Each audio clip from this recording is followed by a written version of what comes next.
Lubog na ang Pilipinas dahil sa ginagawa mo. Patugan na tamad na kuha mo pang magreklamo. Lagi kasing nakahiga kaya di umaasenso. Gawa ng masama pag wala na siya pang bisyo. Issue ng Pilipinas lalo lumalala dahil sa tulad mo ang habit gawin masama.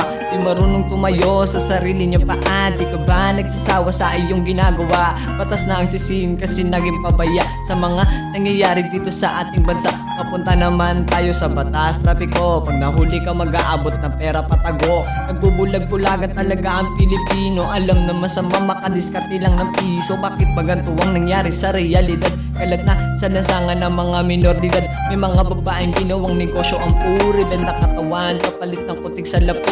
Kalahati ng buhay nakalaan sa social media. Ang ikti ng suot tapos wala naman mali siya. Diba mali ka? Dinudungisan ng imahe. Tabastos kasalanan na naman ng mga lalaki. Tapos yung mga walang awang mga nanggahasa. Walang pinapalampas kahit na gustusin bata.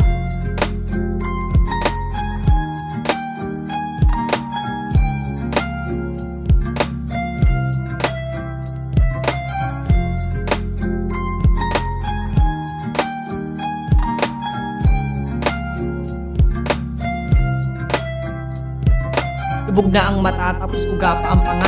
Di mapakali bakit ka ba naging aligaga? Kaya palagi mong piliin kung ano ang nasa tama. Di mo na mabubura kung ano ang nakatagana. Iba na ang realidad aking kinamulatan. Ano na ang nangyari sa pag-asa ng bayan? Ang mga mangyayari hindi ko na inaasahan. Sa mga sasabihin ko di ka dapat tamaan. Alam mo sa sarili mo kano ang katotohanan. Patay na ang mundo sa mga kasinungalingan. Kasalanan ng tao kung bakit ka nagaganto. Walang ibang sisihin kung hindi sarili mo. Iba na ang mundo na mulat sa ating sistema. Kung sino pang may pera di sila makaundawa. Di ka na makukulong basta meron ka lang datong. Pag mahirap na kulong agad walang rason-rason. Politika ang unang sakit sa ulo. Mangunguha ng pera kahit walang pinatago. Kadalasan sila pa ang magkakasabwat. Tuloy-tuloy sa pagupit at walang makakaawat. Di ka kasi nagtanim kaya wala kang aanihin. Kung kailangan sila tsaka ka lamang babatiin. Ang tropa mo na tinuturing mo na kasangga. Kala ko kakampi pero ba't ang hirap pababa? Yung tropa mo na tunay yung pala sila ay fake. Yung kunwari susuporta pero sa likod ng hate. Pero pera na ang labanan sa panahon ngayon. Mga pangako na basura mula noon hanggang ngayon.